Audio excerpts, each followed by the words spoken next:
আসসালামু আলাইকুম everyone, welcome back to my channel. আশা করি যে যেখানেই আছেন আল্লাহর অশেষ রহমতে ভালো আছেন। আমরাও আলহামদুলিল্লাহ ভালো আছি।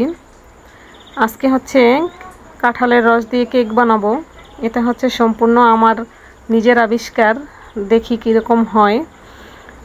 তো কাঁঠালের রসটার সাথে হচ্ছে আমি চিনি, লবণ আর এই যে একটু পরিমাণ ইস্ট দিয়ে দিছি, আর একটু বেকিং পাউডার দিয়ে ভালো করে মিশিয়ে তারপর হচ্ছে আমি আটা দিব আর কিছুটা চালের গুঁড়ো দিয়ে দিছি।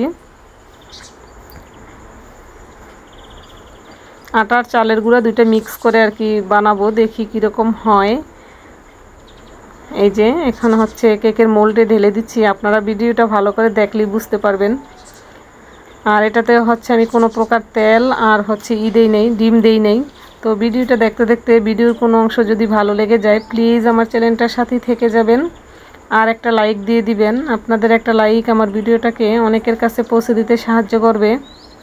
আর এটা হচ্ছে চাল কুমড়ার মুরব্বা, আমি কিছুটা মুরব্বাও দিয়ে দিব উপর দিয়ে।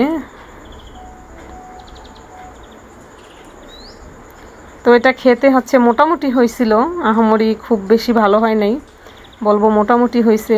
তারপর হচ্ছে এটা একটু যেহেতু এটাতে কোনো প্রকার অয়েল ইউজ করি নাই, তো এটা একটু আঠালো আঠালো টাইপের হয়ে গেছিলো। তারপর হচ্ছে আমি এটাকে কেটে ঘি দিয়ে ভেজে নিছিলাম। ঘি দিয়ে ভাজার পর এটা এতটাই টেস্ট হয়েছে, খুবই মজা হয়েছে।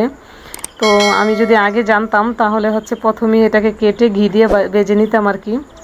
তো তারপর হচ্ছে খেতে খুবই অসাধারণ লাগছে, তো আপনারাও চাইলে ট্রাই করতে পারেন। আর আমি হচ্ছে এটাকে যে পানিতে বয়েল করছি আর কি, ফুটিয়ে সিদ্ধটা করছি। আর যদি বালি দিয়ে করা হতো তাহলে মনে হয় খুবই ভালো, একটু পোড়া পোড়া হইতো, তাহলে আরও ভালো হতো। তো ইনশাল্লাহ আমি নেক্সট টাইম যখন ট্রাই করব আবার অবশ্যই আরেকবার ট্রাই করব, কারণ ঘি দিয়ে ভাজার পরে এটা খুবই অসাধারণ লাগছিল খেতে। তো সকলে ভালো থাকবেন, সুস্থ থাকবেন, আমাদের জন্য দোয়া করবেন। আর আপনাদের জন্য রইল অসংখ্য অসংখ্য দোয়া এবং ভালোবাসা। আসসালামু আলাইকুম, আল্লাহ হাফেজ।